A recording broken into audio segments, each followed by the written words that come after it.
Avant Bruce Lee, les arts martiaux étaient cachés dans des rituels et des mystères en marge de la culture. C'est alors qu'est apparu l'éclair d'un homme qui ne s'est pas contenté de changer la donne, il a arraché les portes de la réalité. Toutes les histoires concernant Bruce Lee ressemblent à des légendes trop folles pour être crues, trop cinématographiques pour être vraies. Mais plus on creuse, plus on se rend compte que la plupart d'entre elles se sont réellement produites. Un coup de poing d'un pouce. Long Beach, 1964. Un auditorium plein à craquer. Un homme sceptique se tient devant Bruce les bras croisés, attendant de ne pas être impressionné. Bruce ne lui dit pas de s'arc-bouter, ne lui demande pas de prendre de la distance. Il place simplement son poing contre la poitrine de l'homme. 1 centimètre d'espace. Puis frappe. Pas de remontée. Pas de changement de poids que l'on puisse voir. Juste un mouvement flou. Et soudain, l'homme s'envole et s'écrase sur une chaise à 1 mètre de là. La pièce se fige. Ce n'était pas une illusion. C'était de la physique brute, de la puissance comprimée en un clin d'œil. Joe Rogan a dit un jour qu'on aurait dit que le gars avait été frappé avec un fusil de chasse. Ce n'est pas une exagération. Des années plus tard, des chercheurs de Stanford l'ont confirmé. Le coup de poing de Bruce n'était pas seulement un mouvement de bras, c'était tout son corps qui bougeait en même temps. La force est partie du sol et montée en spirale à travers les jambes, les hanches, les épaules, et a finalement explosé dans son poing. Plus de 1500 newtons de force. Assez pour briser des côtes. D'autres ont essayé de le copier. Certains s'en sont approchés. Aucun n'a réussi. Parce que ce n'était pas seulement de la mécanique. C'est le timing, le contrôle, et des années d'entraînement brutal qui ont fait du corps de Bruce une arme vivante. À ce moment-là, le mythe est devenu l'homme, et l'homme est devenu la légende. Le coup de poing d'un pouce n'était pas un coup d'éclat, c'était une preuve. La preuve que la puissance n'a pas besoin de distance, que la force n'a pas besoin de taille, que ce qui semble impossible n'est parfois qu'incompris. Sans ce film, cela pourrait encore ressembler à du folklore de dojo. Mais la caméra l'a filmé. Et c'était réel. Bruce n'a pas fait la fête. Il ne s'est pas vanté. Il s'est simplement incliné. Parce que pour lui, le pouvoir n'était pas un spectacle, mais un but. La foule stupéfaite n'a même pas pu applaudir tout de suite. Ils devaient assimiler ce qu'ils avaient vu. Cela ressemblait à de la magie. Mais la magie ne meurtrit pas les côtes. La magie ne projette pas des combattants entraînés sur le sol. Seul Bruce Lee l'a fait. Et si le coup de poing d'un pouce ressemblait à de la science-fiction devenue réalité, la suite allait repousser encore plus loin les limites de la croyance. Car si vous pensez que la force de Bruce Lee s'arrêtait au coup de poing, attendez de savoir comment il s'entraînait pour les donner. Imaginez qu'un homme se laisse tomber par terre, pose calmement 2 doigts de chaque main sur le sol et commence à faire des pompes.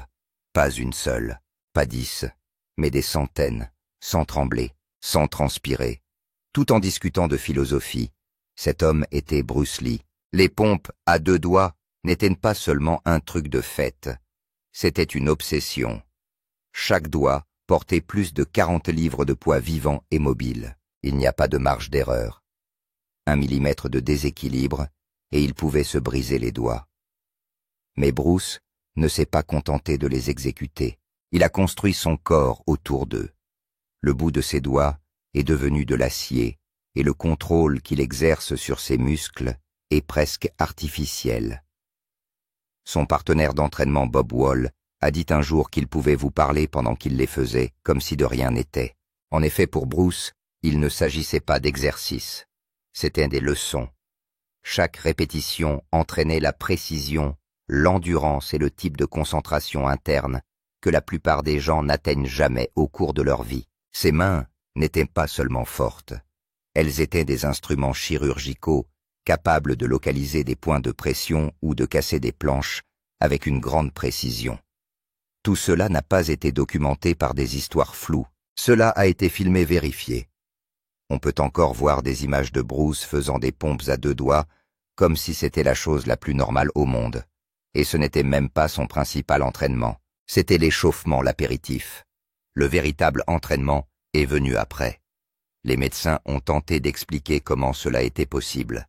La densité osseuse de Bruce avait atteint des sommets. Ses tendons s'étaient épaissis à force d'être sollicités.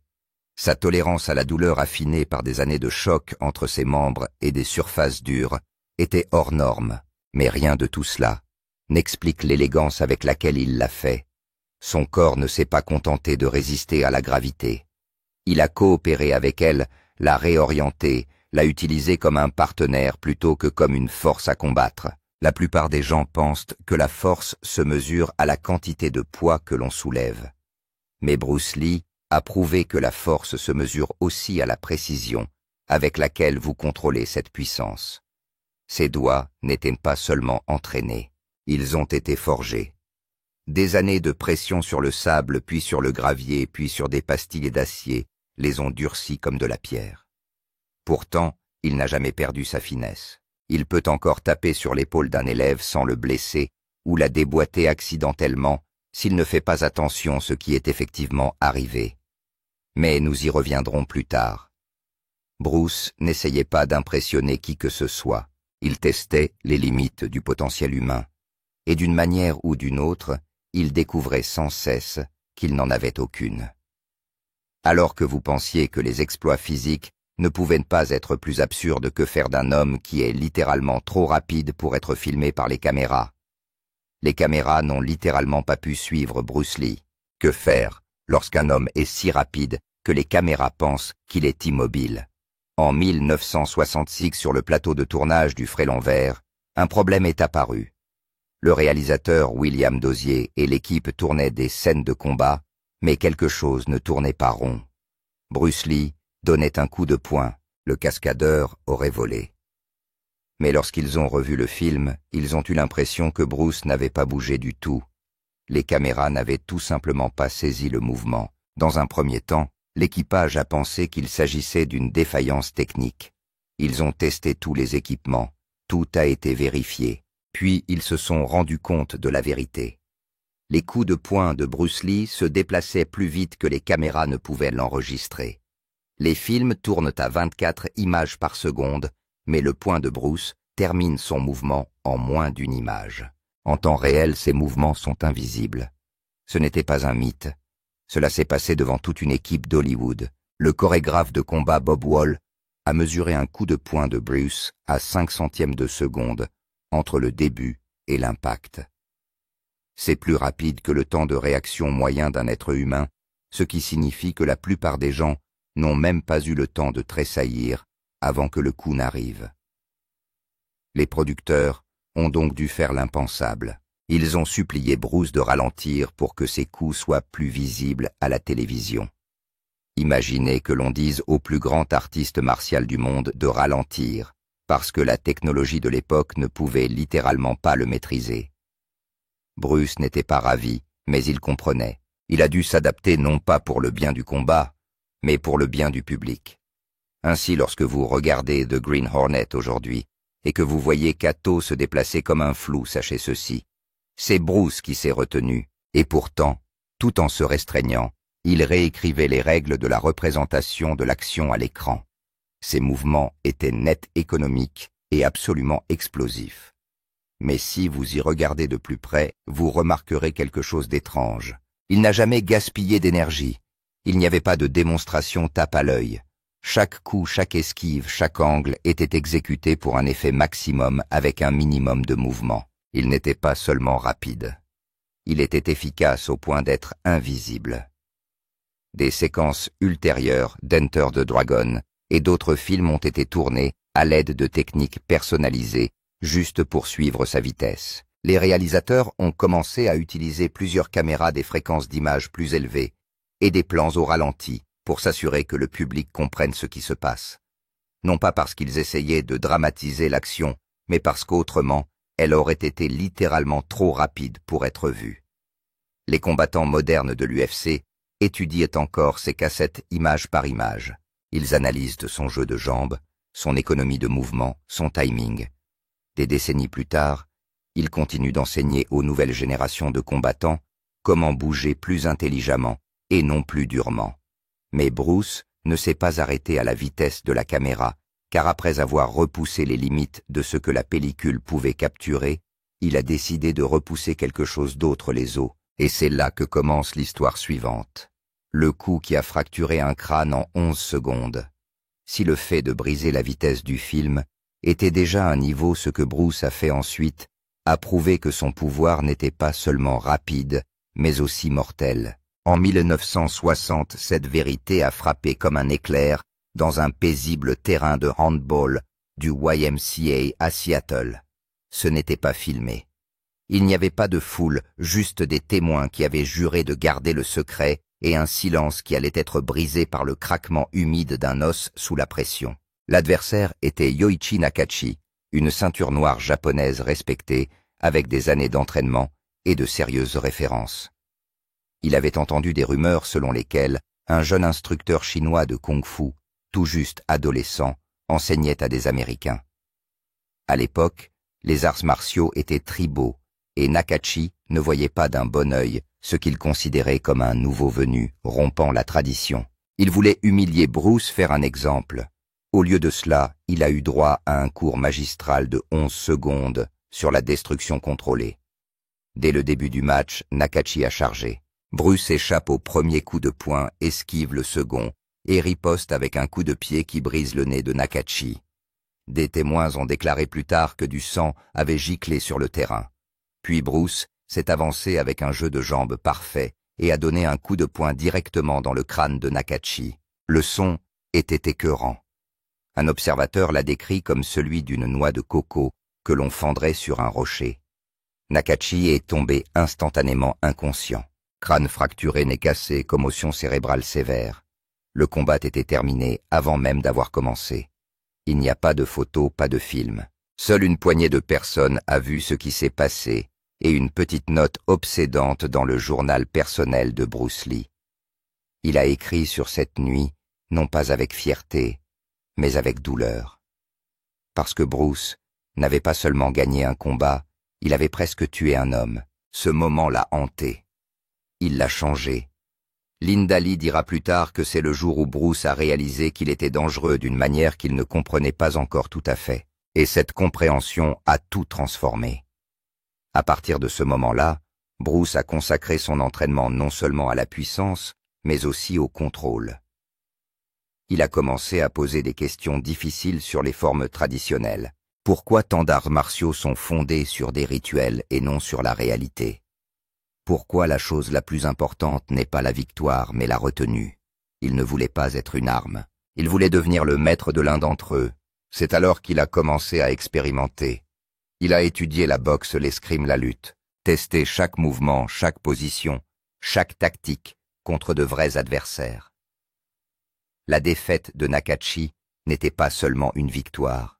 Elle a été l'étincelle qui a conduit Bruce à créer sa propre philosophie de combat. Pas le Wing Chun, pas le Kung Fu, pas le karaté, mais quelque chose de plus rapide, de plus pointu, de plus personnel. Quelque chose qui ne s'appuie pas sur la tradition, mais sur la vérité. Plus tard, lorsque Bruce a créé le Jeet Kune Do, un style qui allait redéfinir les arts martiaux pendant des décennies, il n'essayait pas seulement d'être meilleur. Il essayait de faire en sorte que ce qui s'était passé dans ce YMCA ne se reproduise plus jamais, à moins que cela ne soit absolument nécessaire. Mais le pouvoir ne l'a jamais quitté. Pendant les tournages, les entraînements et même les interactions occasionnelles, le corps de Bruce s'est souvenu de ce qu'il pouvait faire, comme la fois où il a donné une tape amicale sur l'épaule qui a fini par disloquer complètement le bras de quelqu'un. Ou la citation désormais tristement célèbre de Bob Wall qui a déclaré que lorsque Bruce vous frappait, vous n'aviez pas l'impression de recevoir un coup de poing. On avait l'impression d'être frappé par un camion, car ce que Bruce a compris lors de ce combat de 11 secondes, c'est que la force ne signifie rien si vous ne pouvez pas la contrôler. Il ne voulait pas être craint pour ses poings. Il voulait être respecté pour la façon dont il choisissait de ne pas les utiliser. Mais lorsqu'il le faisait, les résultats étaient indéniables. Qu'il s'agisse d'un knock-out dans un duel à huis clos d'un coup de poing plus rapide que la lumière, ou d'un acolyte capable de déplacer un homme comme une boule de démolition, l'impact de Bruce était toujours précis, calculé et inoubliable. Et ce qu'il faisait ensuite époustoufler même les meilleurs cascadeurs d'Hollywood littéralement. Lorsque Bruce Lee débarque à Hollywood, tout le système s'acharne contre lui. Les directeurs de casting recherchaient des stéréotypes des acolytes qui s'inclinaient profondément et parlaient peu. Les arts martiaux, c'était au mieux une nouveauté. Les stars de l'action étaient encore des bagarreurs de bar aux poings serrés et aux chapeaux de cow-boy, et non des philosophes filiformes, aux réflexes fulgurants et à la sagesse ancestrale. Mais Bruce n'est pas venu pour s'intégrer. Il est venu pour briser tous les moules qu'ils avaient construits. Joe Rogan a dit un jour que Bruce n'était pas seulement en avance sur son temps, mais qu'il représentait l'avenir. Et cela se sentait dès qu'il entrait sur le plateau de tournage. Les producteurs l'ont engagé pour jouer le rôle de Kato dans Le Frelon vert, pensant qu'ils allaient avoir un chauffeur excentrique qui connaissait quelques coups de pied. Ce qu'ils ont obtenu à la place, c'est un homme si rapide que les caméras ne pouvaient littéralement pas le filmer. Ils ont dû lui demander de ralentir pour que le public puisse voir les scènes de combat. En coulisses, il se passait quelque chose de plus profond. Bruce ne se contentait pas de présenter le kung-fu, il transformait les arts martiaux en cinéma. Il chorégraphiait chaque mouvement avec une précision chirurgicale. Les scènes de combat sont devenues des histoires avec des arcs, des rythmes et des pics émotionnels. Les acteurs qui l'entourent paraissent bien maladroits en comparaison. Même les professionnels chevronnés avaient du mal à suivre. Mais Bruce ne se soucie pas de la célébrité au sens traditionnel du terme. Ce qui l'intéressait, c'était le pouvoir. Pas au sens politique du terme, mais le pouvoir d'émouvoir, d'exprimer, de créer quelque chose de si réel et de si brut qu'il vous arrête dans votre élan. C'est pourquoi son plus grand combat ne s'est pas déroulé devant la caméra, c'était derrière des portes closes. Lorsque Bruce a proposé The Warrior, une série sur un artiste martial chinois parcourant l'Ouest sauvage, il pensait qu'elle briserait enfin le cycle des stéréotypes asiatiques. Mais la chaîne l'a rejeté. Ils ont dit que le public n'était pas prêt. Et puis, quelques années plus tard, ils ont donné ce même concept à David Carradine, un acteur blanc qui jouait un moine à moitié chinois dans un film de kung-fu. Bruce était dévasté. Il écrit dans son journal « Ils ont volé mon idée, mais ils ne peuvent pas me voler. » Ce fut un tournant. Il a quitté Hollywood et est retourné à Hong Kong. Ce qui s'est passé ensuite a réécrit l'histoire du cinéma. En Asie, Bruce est devenu un phénomène. Il a réalisé The Big Boss, Fist of Fury et Way of the Dragon, non pas en tant qu'interprète, mais en tant que créateur. Il a réalisé, chorégraphié, écrit et joué. Il ne s'agissait pas seulement de films d'action, ce sont des déclarations politiques, des révolutions culturelles et des cours magistraux sur le potentiel humain. Puis vint Enter the Dragon, une coproduction entre Hollywood et Hong Kong, qui permit enfin à Bruce d'exercer un contrôle créatif total. Chaque coup de poing, chaque angle de caméra, chaque mot était le sien. Le film est sorti en 1973 et a immédiatement fait sensation dans le monde entier. Pour la première fois, un Chinois était la star incontestable d'un film d'action occidental. Pas de blague sur l'accent, pas de rôle d'acolyte comique, juste de la force, de la sagesse et du feu. Le succès ne s'est pas limité aux chiffres du box-office. Il s'agissait d'une rédemption personnelle. Le garçon qui ne pouvait obtenir une audition sans qu'on lui dise de jouer plus chinois avait maintenant forcé le monde à le considérer non pas comme un gadget, mais comme une force. Mais quelques semaines avant la première du film, Bruce est mort. Le monde est en deuil, mais la légende a déjà pris racine. C'est Joe Rogan qui l'a le mieux résumé. Ce type a forcé Hollywood à respecter les arts martiaux et a donné naissance à toutes les stars modernes de l'action. Il n'y a pas de Jackie Chan, de Jet Li, ni même de Keanu dans Matrix sans Bruce Lee. D'après l'un de ses podcasts même mort, l'influence de Bruce ne s'est pas estompée. En fait, elle n'a fait que se renforcer, car une fois que vous l'avez vu bouger, que vous avez ressenti ce mélange impossible de grâce et de férocité, vous commencez à vous demander ce qu'il retenait de plus. Et c'est là que les choses deviennent étranges, car certains pensent que l'entraînement de Bruce allait au-delà de ce que même ses élèves les plus proches n'ont jamais pu voir. Et s'il avait puisé dans quelque chose de plus profond, quelque chose qui n'a pas seulement changé le cinéma, mais qui pourrait changer notre compréhension de ce dont le corps humain est capable.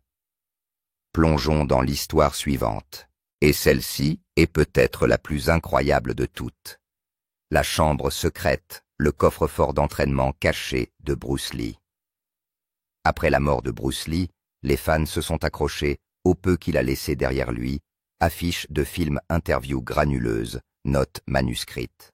Mais il y a un espace qui est resté fermé au monde pendant des décennies, une pièce cachée dans sa maison de Kowloon Tong à Hong Kong. Personne ne savait vraiment ce qui s'y trouvait, mais Bruce en avait la clé, et même ses élèves les plus proches n'en avaient qu'un aperçu. Pendant des années, Linda Lee, sa veuve, a refusé de laisser entrer qui que ce soit. La pièce était scellée privé sacré. Mais lorsqu'elle l'a finalement ouverte pour un projet d'archives dans les années 1990, les chercheurs n'ont pas trouvé de souvenirs. Ils ont trouvé une obsession. La pièce était une capsule temporelle du potentiel humain. Des dizaines de cahiers empilés et codés chaque page détaillant un exercice ou un mouvement spécifique. Il y avait des croquis de l'activation des fibres musculaires, des diagrammes anatomiques, des cartes des points de pression en 5 langues. Une étagère contenait des équipements d'entraînement sculptés à la main que Bruce avait lui-même conçus. Certains ressemblaient à des appareils de torture médiévaux, d'autres à de la technologie extraterrestre. Au centre de la pièce se trouvait ce qui ressemblait à un cercueil en bois et en métal poli. Ce n'était pas un cercueil.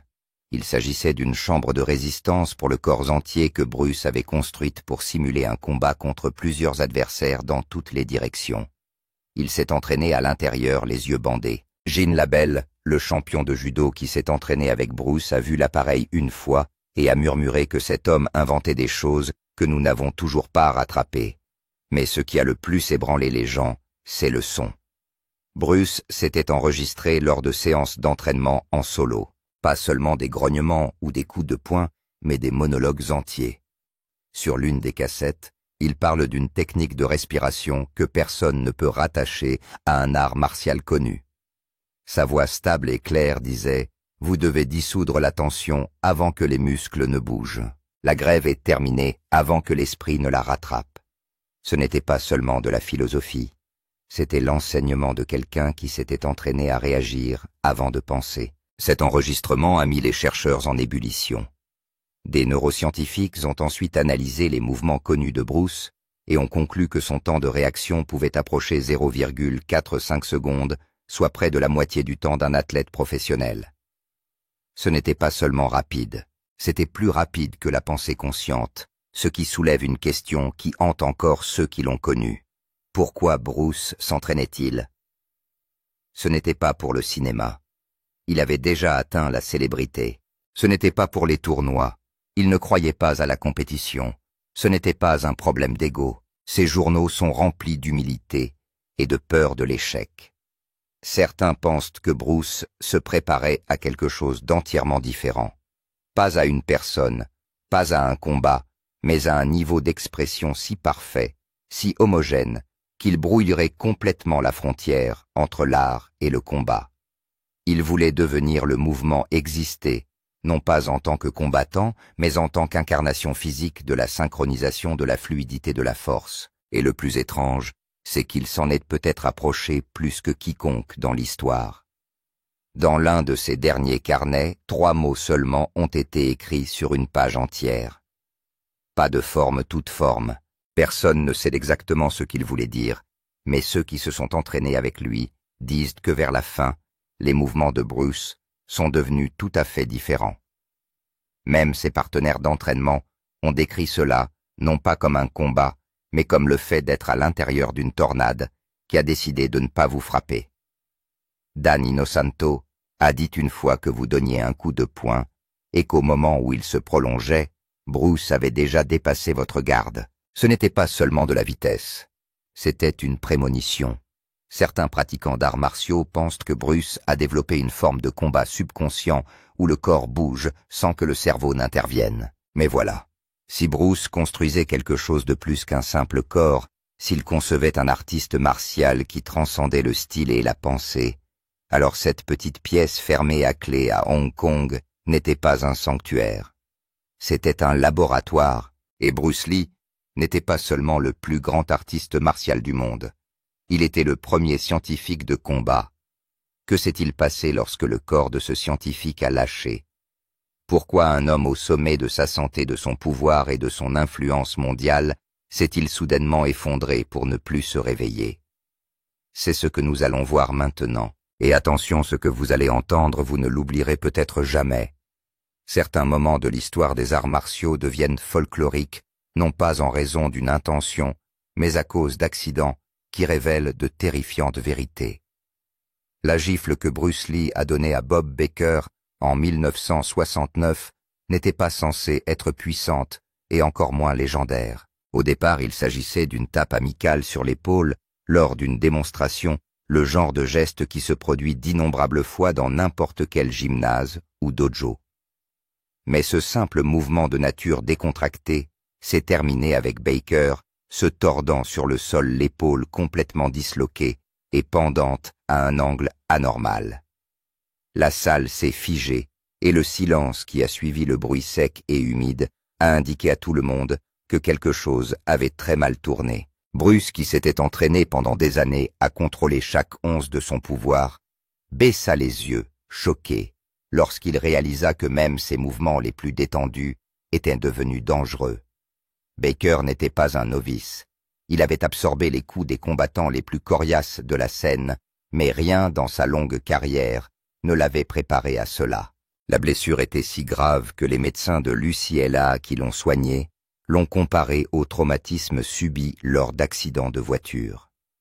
Les radiographies ont montré que l'humérus était sorti de 2 pouces de sa cavité et que le tissu conjonctif déchiré témoignait d'une force brute dépassant de loin les capacités normales de l'être humain. Bruce est resté aux côtés de Baker pendant tout ce temps, lui tenant la main dans l'ambulance, prenant en charge les frais médicaux et assistant personnellement à ses séances de kinésithérapie pendant des mois. Mais sous cette loyauté se cachait une peur plus profonde que son pouvoir évolue au-delà de sa capacité à le contenir. Il avait développé sa précision grâce à des années d'entraînement avec la paume de fer et des exercices au bout des doigts, mais ce moment a révélé les véritables conséquences de cette maîtrise. La moindre erreur d'appréciation pouvait causer de réels dégâts. Ce n'était pas seulement un avertissement pour ceux qui l'entouraient, c'était un avertissement pour lui-même. Bruce apprenait de la manière la plus douloureuse qui soit qu'il marchait sur une ligne très étroite entre la maîtrise et la destruction. L'histoire s'est rapidement répandue dans les cercles d'arts martiaux, non pas comme une rumeur, mais comme une légende. Même le toucher le plus léger de Bruce Lee, lorsqu'il n'est pas surveillé, peut briser un corps. Cela a changé sa façon d'aborder le combat. Ses démonstrations deviennent plus prudentes. Ses coups deviennent plus mesurés. Non pas parce qu'il a ralenti, mais parce qu'il a bien compris ce qu'il est devenu une arme qu'il faut utiliser avec une clarté et une discipline absolue. La gifle est devenue un symbole non pas d'insouciance mais de respect. Ce moment a obligé tous les spectateurs à reconnaître jusqu'où Bruce avait poussé le corps humain et ce qui pouvait se produire lorsque cette limite était franchie. Mais que se passe-t-il lorsque ce pouvoir est encore affiné, lorsqu'il passe de la destruction involontaire à une précision telle que même les briques s'écroulent sous une simple tape? La réponse se trouve dans un exploit qui a défié non seulement la physique, mais aussi la croyance elle-même. Briser des briques avec 2 doigts. Pour ceux qui n'ont vu Bruce Lee que sur grand écran, il est facile de croire que nombre de ses exploits sont le fruit d'astucieux trucages de caméra ou d'effets spéciaux hollywoodiens. Mais ceux qui se sont entraînés avec lui, qui se sont tenus dans la même pièce et ont vu l'impossible se dérouler sous leurs yeux, savaient que la vérité était bien plus profonde. L'une de ces vérités s'est imposée lors d'une séance d'entraînement privée en 1972, lorsque l'acteur James Coburn a été témoin d'un événement qui restera gravé dans sa mémoire pour le reste de sa vie. Il n'y avait pas d'équipe de tournage, pas d'éclairage de scène, pas d'illusion.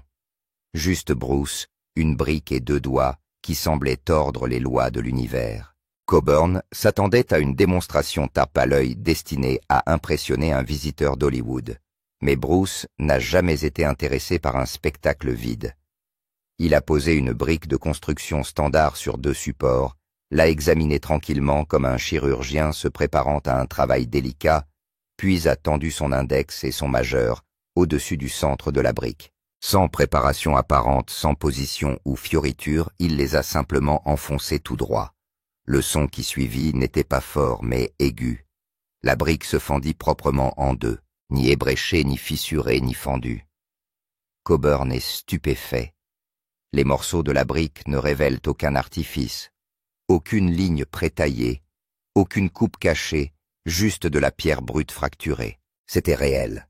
Ce que Bruce a accompli à ce moment-là est le résultat d'années d'entraînement épuisant.